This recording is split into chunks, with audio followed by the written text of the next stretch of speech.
Ky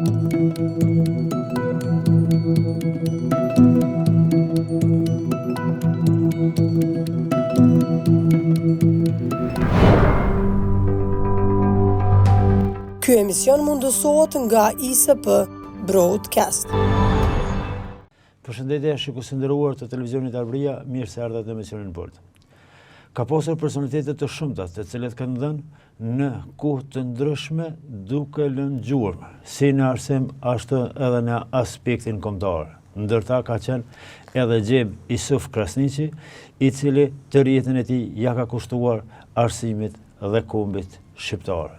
Ditë më parë është botuar edhe monografia me të njëjtin titull nga mbesa e tij Vezire Krasniqi, të cilën e falenderojmë dhe sonte e kemi në studio. Përshëndetje zonja Krasniqi, faleminderit që gjetët kohë të jeni pjesë e televizionit Arbëria. Përshëndetje i nderuar, unë ju falenderoj së pari për ftesën dhe për këtë hyrje cilën ju e bët, ju e përmbledhët shkurtimisht atë cilën ne tani edhe do ta elaborojmë edhe më gjerësisht. Pra për urimin e librit tim Shëmbëltyra e mësuesit Xhem Isuf Krasniqi, një personaliteti të kohës, një personaliteti të çmuar, po për cilin do flasim më tutje, kështu që faleminderit edhe një herë për ftesën.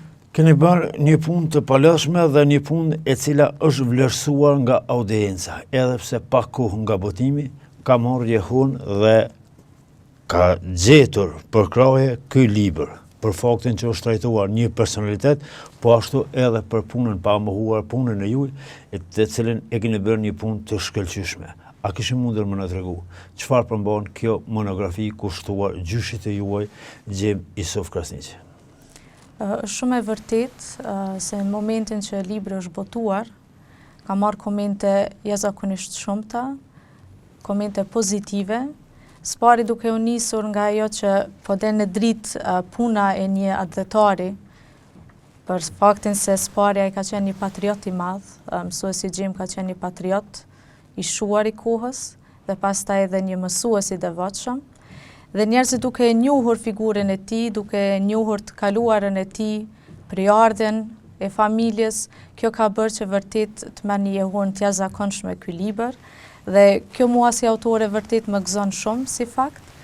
Mirë po do ta plotësoj edhe pjesën që përmendet ju, unë jam autore e librit, por sa i përket mbledhjes së materialeve, unë publikisht do e falenderoj edhe prindin tim, babain, profesorin Bashkim Krasniqi, i cili në fakt ka filluar mbledhjen e materialeve dedikuar kësaj monografie, por unë duke qenë e vogël, vetëm e kam përcjellur gjatë punës, mirë po pastaj me kohën jam përfshirë dhe unë, dhe pastaj seleksionimin, radhitjen, gjitha tjerat i kam vazhduar unë. Kështu që një falenderim s'pari për babain tim, i cili përmblodhi pjesën kryesore të materialit. Për ta shpjeguar ndoshta më mirë, do të tregoja që libri përmban 10 kapituj. Në secilin kapitull jam munduar që të paraqes jetën dhe veprën e mësuesit Xhem, duke filluar nga të parët e tij. Unë me prejardhje dhe një ashtu gjyshi im, rrjedhimisht, rrjedhim nga një familje e madhe, atdhedashëse, patriotike pra, po dhe një familje arsimdashëse.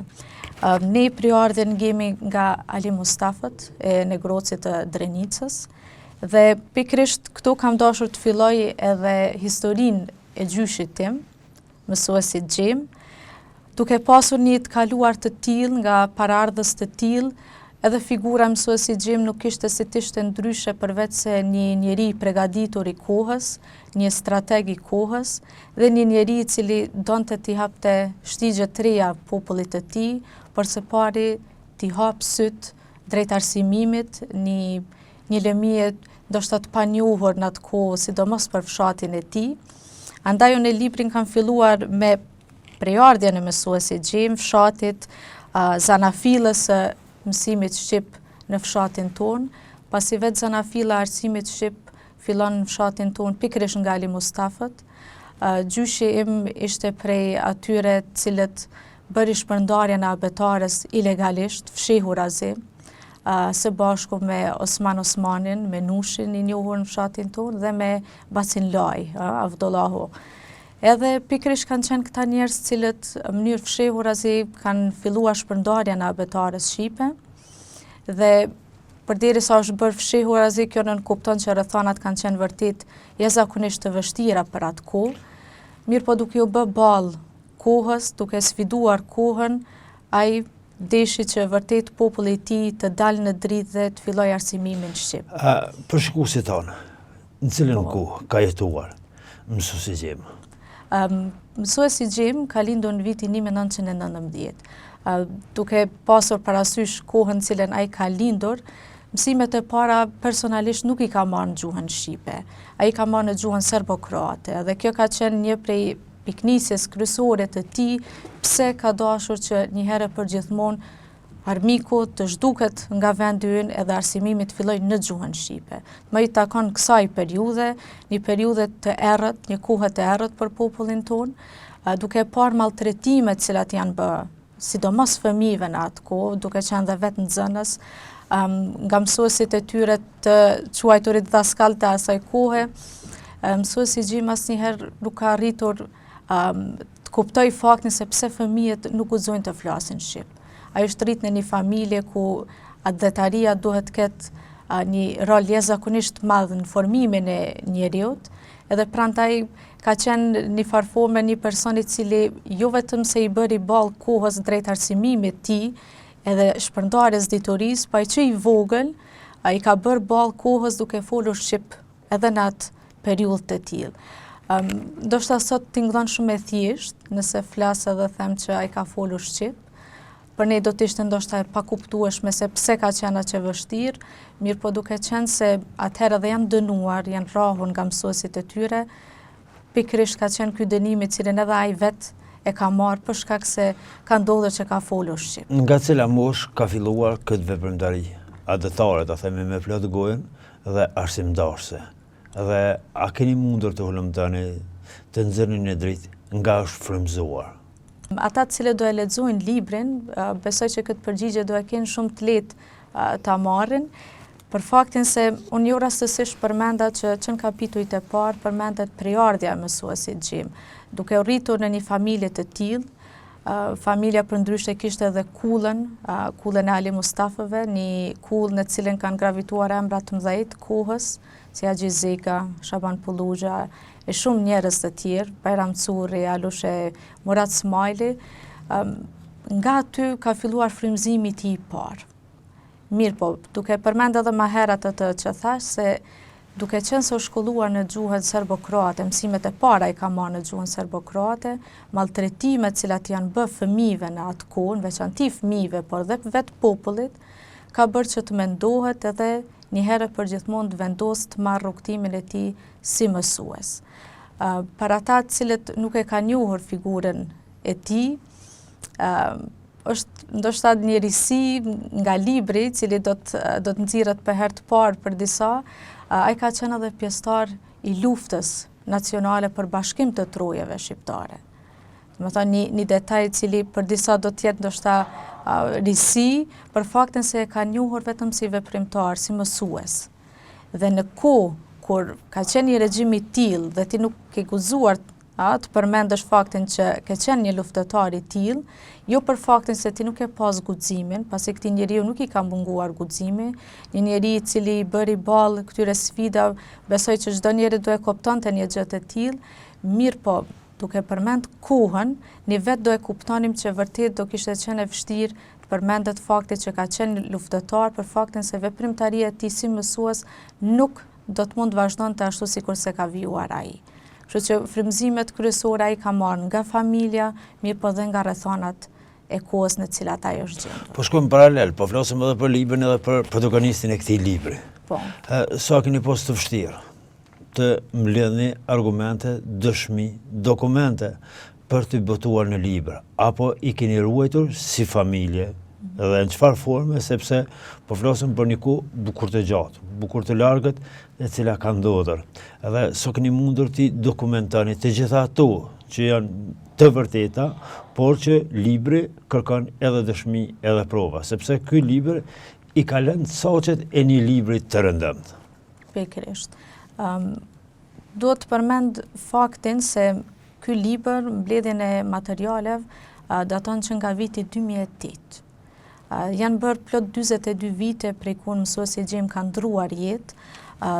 Në njërën anë ka qenë ndoshta e vështirë mbledhja e materialeve për shkak të luftës së fundit në Kosovë, djegjes së tyre dhe në faktikisht nuk kemi shumë materiale të ruajtura, mirë po në anën tjetër ka qenë ndoshta e lehtë mbledhja e intervistave për faktin se njerëzit e kanë njohur shumë mësuesin Gjim.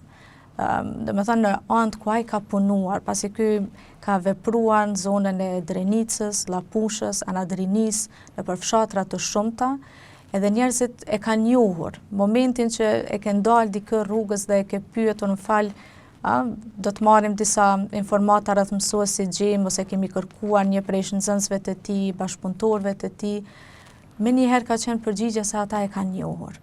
Janë disa detaje të cilat lipen edhe në libër, për shembull kur është takuar rastësisht një fshatar gjatë rrugës edhe ka filluar edhe me çajt, kur ka kujtuar emrin e mësuesit Gjim. Kështu që në këtë aspekt ndoshta nuk ka qenë e vështirë, ka qenë vetëm e vështirë pjesa e materialeve të arkivuara, të cilat do duhen faktikisht të arkivuara, por që për shkak të luftës arkivat shumicën janë djegur, ato të cilat kanë mbijetuar ne munduar t'i paraqesim edhe në libër, duke paraqitur edhe fotografi të cilat po publikohen edhe për herë të parë në këtë libër.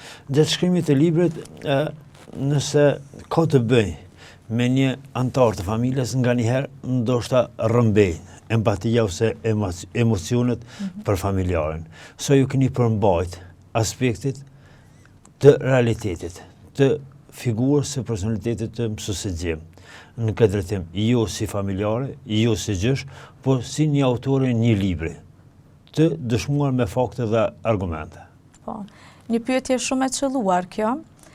Përderisa kam mbledh materiale deri në këtë masë, janë paraqit në këtë libër edhe janë vërtet dokumente të vlefshme, cilat plotësojnë edhe pjesën e dokumentacionit, mirë po dhe intervistat cilat kanë dhënë njerëzit cilët e kanë njohur duke filluar nga ish nxënësit e tij. Unë jam munduar vërtet që ta ruaj pjesën cilën ju e përmendët. Unë kam pasur gjysh, fatkeqësisht nuk kam arritur që ta takoj asnjëherë. Mirë po jam rrit me fjalë për të, jam rrit me historitë e tij, me gjithë atë çfarë ai ka bërë për këtë popull, edhe vetëm një ndjenjë e tillë sigurisht që t'jep një emocion, ajo shumë e vërtetë. Mirë po në libër jam munduar që t'jem shumë e kujdesshme në këtë aspekt, që asnjëherë lexuesit mos ketë ndjenjen që unë kam shkruar thjesht pse e kam pasur gjysh. Unë mendoj që secili nip apo secila mbesë do të shkruante për gjyshin dhe ka çfarë të shkruaj, për shkak se gjyshi është një dashuri shumë e pastër.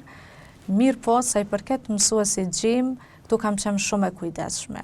Vetë fakti që ne kemi filluar mbledhjen e dokumentacionit që nga viti 2008, mendoj që kemi lënë gjithçka të pushojnë vendin e duhur, nuk jemi ndikuar nga emocionet, mirë po edhe një gjë që është shumë e rëndësishme besoj për cekur, është fakti se si familje kemi qenë shumë modeste. Asnjëherë nuk është se i kemi dhënë pompozitet edhe të themi fjalë të mëdha, qoftë për veprimtarinë e gjyshit, edhe për ata të cilët e njohin veprimtarinë e tij, unë me plot gojë them që ndoshta kjo do të ishte më e pakta që kemi bërë për të. Nëse flasim për një personalitet, për një figurë historike, kombëtare, sikur që është në këtë rast mësuesi Gjim, po e themi në këtë formën kështu, sa keni pasqyruar kontekstin historik të asaj kohe, sepse nëse flasim shkëputur nga ky kontekst, na del një figurë më ndryshe për gjeneratat edhe për kohënat që jetojmë ne sot. Sa janë të pasqyruar rrethonat kontekstit vështirësitë të cilat ka pasur në veprimtarinë e tij kombëtare dhe edukative. Po. Në libër jam munduar që të paraqes edhe këtë pjesë për cilën ju pyetni. Jam munduar që ta paraqes në format ndoshta më të përshtatshme, për shkak se unë nuk i takoj asaj kohe. Për mua ka qenë ndoshta një vështirësi, për shkak se nuk i kam takuar asaj kohe dhe për asaj çfarë kam mbledhur si material, çfarë kam dëgjuar, jam munduar që ta paraqes në libër. Ekzistojnë shumë dokumente, ekzistojnë vepra të ndryshme të cilat tregojnë pak a shumë për arsimin e asaj kohe, edhe njerëzit të cilët kanë njohuri e dinë që ka qenë një periudhë vërtet e vështirë. Edhe duke u nisë për faktit se veprimtaria e mësuesit Gjim ka qenë e destinuar që t'i hap syt popullit të tij, t'i jep dritë këtij vendi, besoj që flet mjaftueshëm rreth kësaj. Pjesa ime cilën unë kam paraqitur, jam munduar në fakt ta paraqes, ka qenë figura e mësuesit në atë kohë. Një figurë jashtëzakonisht e dashur për nxënësit, një figurë e cila gjithmonë nga të tjerët është parë si shembull, duke u nis nga shkollimi i atëhershëm, atëherë ka qenë shkolla normale, sot të rinjt vazhdojnë shkollimet ndryshme për drejtimin e mësimdhënies, mirë po duke ditë se njerëzit në shkollën normale kanë pasur kritere të vlerësimit, të pranimit dhe kanë dalur si njerëz jashtëzakonisht të përgatitur, tregon shumë për figurën e këtij mësuesi. Edhe unë në këtë libër jam munduar të paraqes jo vetëm mësuesin Gjim, mirë po gjithë mësuesit e asaj kohe, vështirësitë e asaj kohe. Kjo është përballë me një vështirësi jashtëzakonisht madhe për shkak se njerëzit e asaj kohe kanë pas një mentalitet krejtësisht tjetër. Për ne sot është shumë e thjeshtë të themi që dua të shkollohem, sidomos për ne vajzat, mirë po atëherë nuk ka qenë gjë e tillë. Atëherë ka qenë rrethon krejt tjetër. Për mësuesin Gjim është dashur të shkojë derë më derë, të kërkoj prindërve të sjellin fëmijët në shkollë, vetëm e vetëm që ata të shkollohen. Sot një gjë e tillë nuk është e nevojshme. Paktën po dua të besoj që është në gjithë vendin tonë një gjë e tillë. Mirë po përmendi faktin edhe të shkollimit të vajzës shqiptare. Ky ka bërë një hap jashtëzakonisht të madh edhe në këtë drejtim, për shkak se ka kërkuar që të shkollohet edhe vajza. Një hap drejt kësaj ka bërë edhe vajza e tij, pikërisht e bija Drita Gjim Krasniqi, e cila ka qenë mësuesja e parë e fshatit tonë, mësuesja e parë e fshatit në Groc, e cila vërtet e theu këtë akull bashkë me shumë shoqet e saj nga rajonet e tjera që të shkollohet edhe të jetë mësuese. Pra jam munduar që të përmbledh figurën e mësuesit në përgjithësi të asaj kohe. Nga kjo monografi na del një figurë, një personalitet, jo në atë kuptimin e thjeshtë të një mësuesi të edukon brenda mureve të një shkollës, por që të përhap arsimin në vende të ndryshme dhe me njerëz të thynë mentalitetin e kohës është që të themi duke shkuar, duke hapur arsimim shkolla në këtë kauzë. Cile mendoni kur ka qenë pika më e lartë, apo sa keni pasqyruar personalitetin, kur ka qenë pika më e lartë e mësuesit Gjim në karrierën e tij, kur ka arritur atë që ka ndëruar, ndoshta nuk ka arritur atë sepse duhet një kauzë kombëtare, por si personalitet. Figura e mësuesit Gjim, unë sikur se përmenda më herët, ka qenë e njohur si mësues, mirë po ky ka takuar edhe pjesës së luftës. Ma ky ka qenë një njeri i gjithanshëm, mund të them kështu. Për njerëzit cilët e kanë njohur, figura e tij, jo vetëm për mësuesi dhe luftëtari, po edhe si bashkëfshatar, ka qenë me virtytet më të larta, vlerësimet që i bëhen atij. Andaj jam mundu që ta paraqes në këtë formë edhe në libër. Mendoj që shkollimi i tij, fillimet e para, kanë ndikuar që ai të ketë një pasqyrë krejt tjetër të jetës së asaj kohe. Dhe unë lirisht them se ky ka qenë edhe revolucionar i kohës, sepse po të mos kish dashur të bëj një hap të tillë, ai ndryshimet nuk do të bëheshin. Ndryshe nuk do arrinte këtë. Prandaj këtë jam munduar të pasqyroj në libër. Fakti që ai ka bërë edhe hapjen e shumë shkollave, ai spari ka hapur në vitin 1947-48 në Lumish të Malishevës shkollën e parë shqipe. Unë kam nderin që edhe në këtë libër kem të intervistuar edhe disa prej ish nxënësve të tij, nxënësve të parë të tij, duke përmendur edhe Recep Zogajn. Ka qenë një publicist i njohur, besoj është emër i njohur dhe për ju. Pikërisht ata kanë qenë nxënësit e tij të parë. Edhe kur vrem se një njeri me këtë veprimtari pikërisht ka bërë një gjë të tillë duke hapur shkolla të para shqipe, atëherë besoj kjo është një ëndër cilën do e kishte secili që punon në arsim.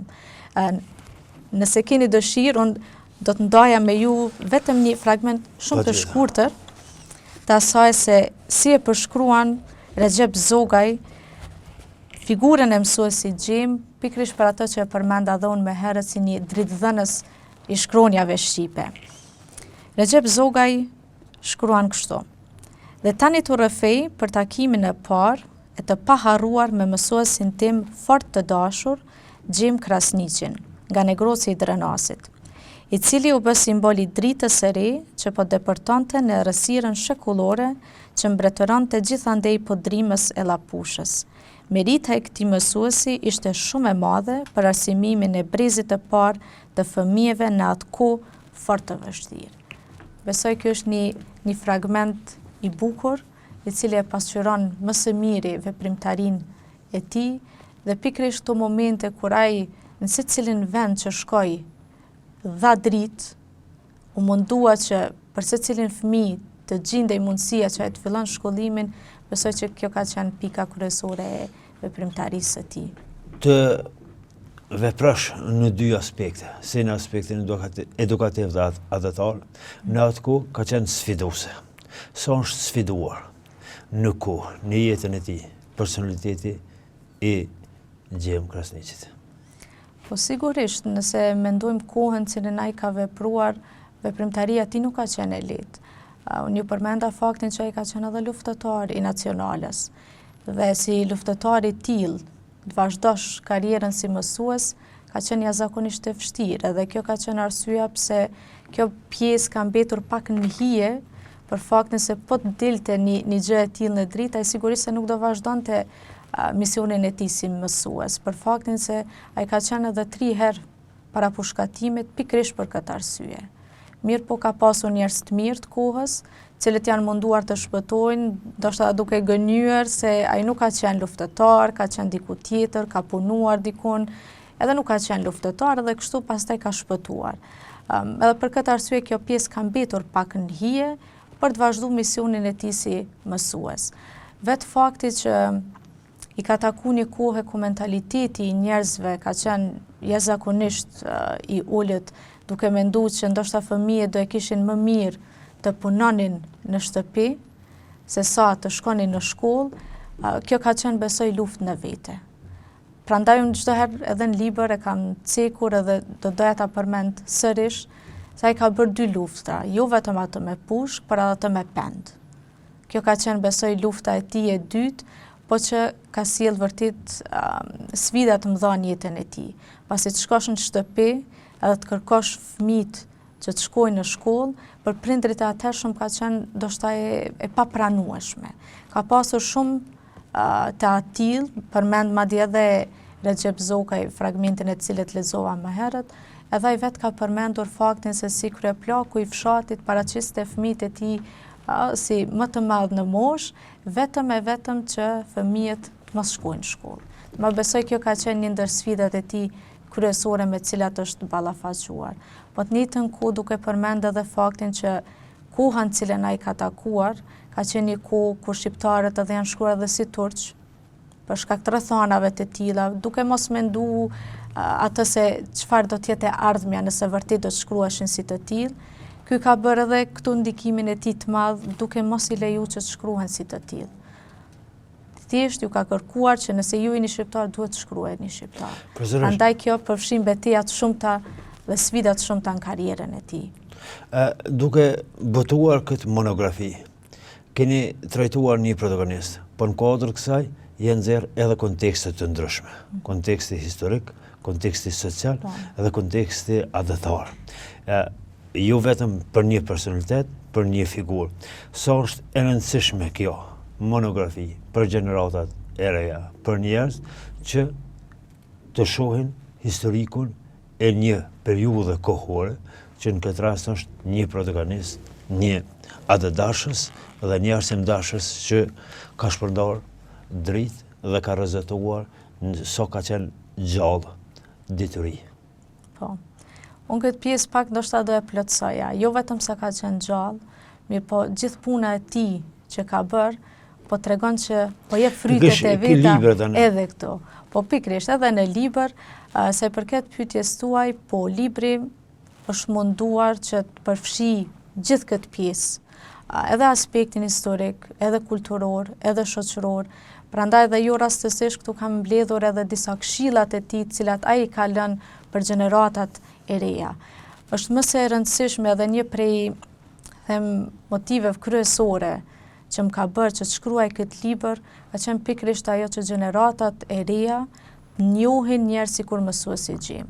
Ta kanë qenë pjesë e historisë, këta kanë shkruar në fakt historinë e arsimit shqip, edhe nëse ne si gjeneratat të reja nuk i kujtojmë këta njerëz, atëherë si do e ndërtojmë të ardhmen. Unë çdo herë konsideroj që ardhmja duhet ndërtohet mbi të kaluarën. Dhe nëse nuk do të kishim njerëz të tillë cilët kanë bërë një punë kaq madhore, atëherë nuk besoj që do të mbrenim këtu ku jemi. Unë, sikurse e kemi diskutuar dhe më herët, ju kam përmendur faktin që punoj si profesoreshe gjuhës gjermane, edhe kam kënaqësinë që gjeneratat e reja, si nxënësit e mi, si studentët, kanë një kurreshtje shumë të madhe për të kaluarën tonë. Edhe në aspektin historik, edhe sa i përket arsimit shqip. Edhe çdo herë kur përmendi emrin e mësuesit gjim, edhe unë kam emocione, mirë po e shoh që e njëjta vrihet edhe tek nxënësit, tek studentët, tek gjeneratat e reja. Ata janë shumë kurioz të dinë se si ka ndodhur ajo që njeriu nga një moment i zakonshëm, sikur njerëzit e tjerë, thjesht e bën një hap aq të madh. Ai ka qenë një hap i madh për kohën cilën ai ka vepruar. Për ne, prapë e them, është diçka shumë e thjeshtë, mirë po ka bërë një ndryshim jashtëzakonisht madh për kohën cilën e ka takuar. Kështu që besoj që ky libër përmbledh edhe këtë pjesë, duke përmendur faktin që ky edhe si bashkëfshatar ka dhënë kontribut të madh, dhe këtë pjesë unë prapë e them si familje kemi qenë shumë modeste, nuk kemi dashur t'i japim një frymë shumë të madhe, por le të mbetet e shkruar dhe të kujtohet një veprimtar kaq i madh sikur mësuesi gjim. Duket që një gërshetim bukur të mirë keni bërë përmes njohurive, motivit, dashurisë edhe aspektit familjar, po ashtu edhe për kushtimet të pandalshëm derisa të del në dritë. Sa jeni kënaqur në fund me botimin e librit? Këtë pyetje nuk e di nëse mund të përgjigjem sakt për faktin se jam shumë kërkuese ndaj vetës, edhe kam pak problem që edhe në fund të jem e kënaqur, mirë po besoj që ka dalë një libër i mirë, synimin cilin unë e kam pasur, besoj që e kam arrir, kam pas dëshirë që puna e këtij njeriu të del në dritë, të mos harrohet.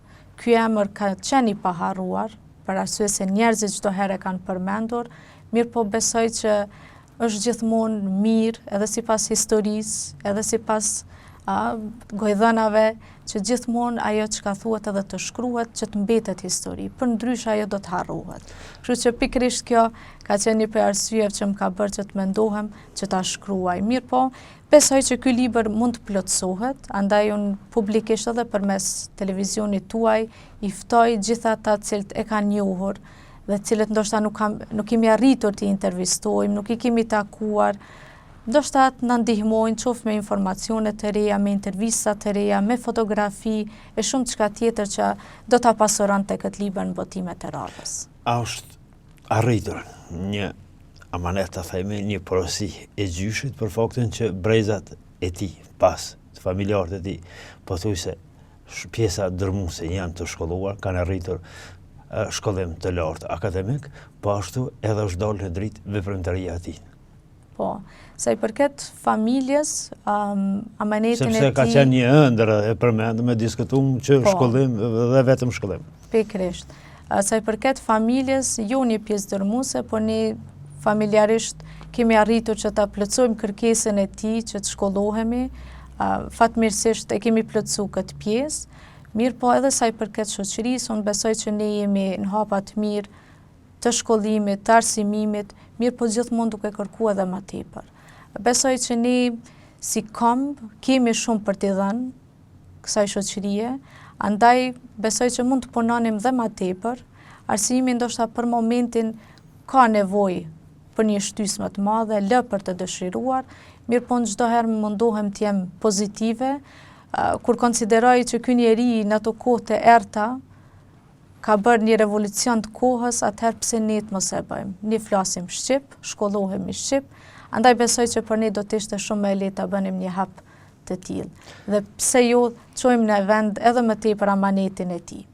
Kemi shumë për të folur për këtë monografi, ju falenderojmë që ndat kohën dhe opinionin për televizionin Arbëria. Ju urojmë suksese në të ardhmen.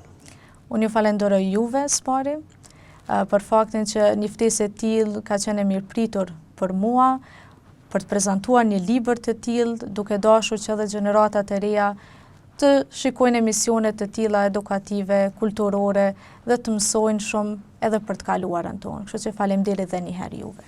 Faleminderit shumë.